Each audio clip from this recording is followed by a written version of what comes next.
How you doing? This is Rod, and today we're going to perform 3 really simple mods to a Honda VFR 800.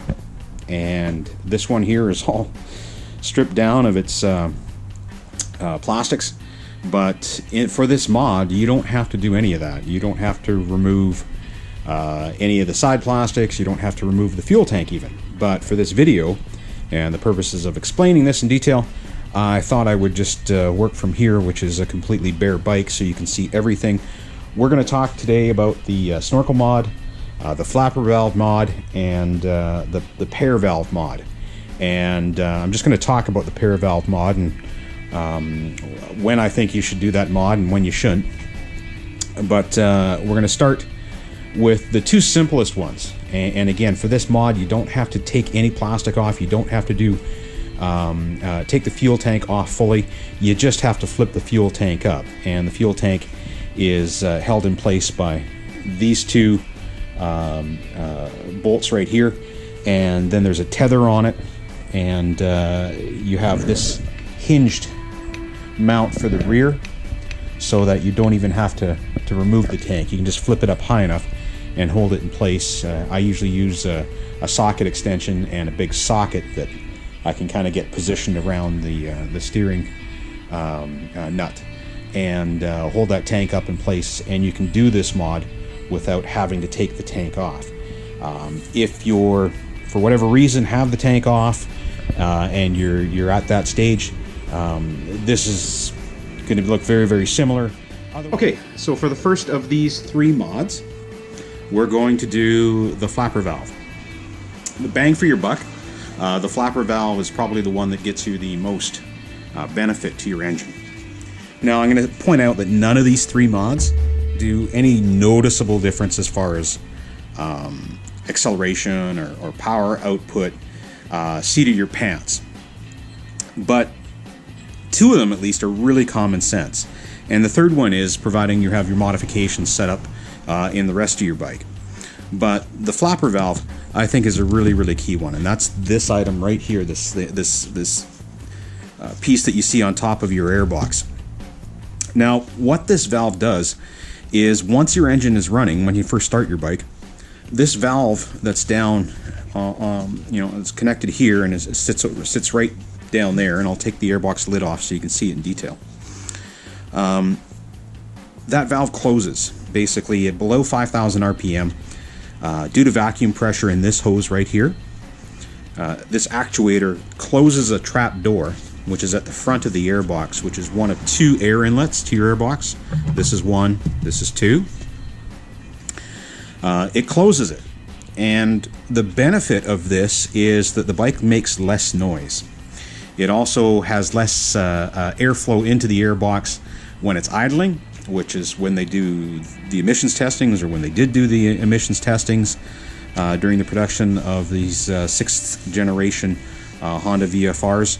So it was a way to cheat emissions, and the bike does sound quieter when this is hooked up. And the reason for that is because the engine just can't suck as much air in as it needs to properly accelerate. Once we disconnect this flapper valve, then what you'll hear is all the normal engine sounds you get off of most bikes, which is when on deceleration you'll get a little bit of backfire. When you crack the throttle open, you're going to hear that whoosh of air come into the airbox as that engine starts to gulp up as much air as it possibly can. So the bike, I think, sounds a whole lot cooler with both the flapper valve and the snorkel removed. So we'll show you how to do that. And for this incredibly technical operation, you are going to need 2 items that you're going to have to scrounge up or purchase.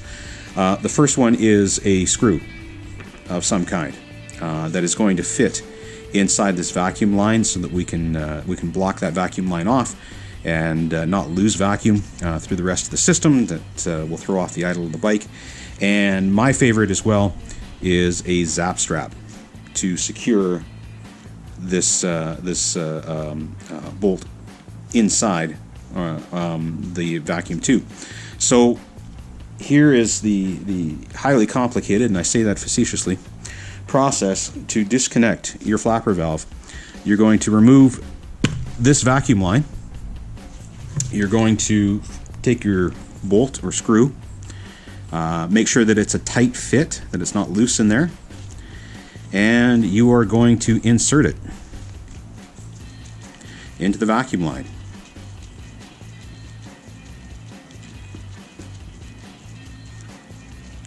I like to use a threaded one because it just gives the screw a little more grip on the hose, and it is highly unlikely that it will back out or fall loose while you're riding. But to protect that, to double check it, make sure that we don't have any future issues, this is what I do. Just take a zap strap and tighten that up in place so that we have, much like a hose clamp, a little extra security.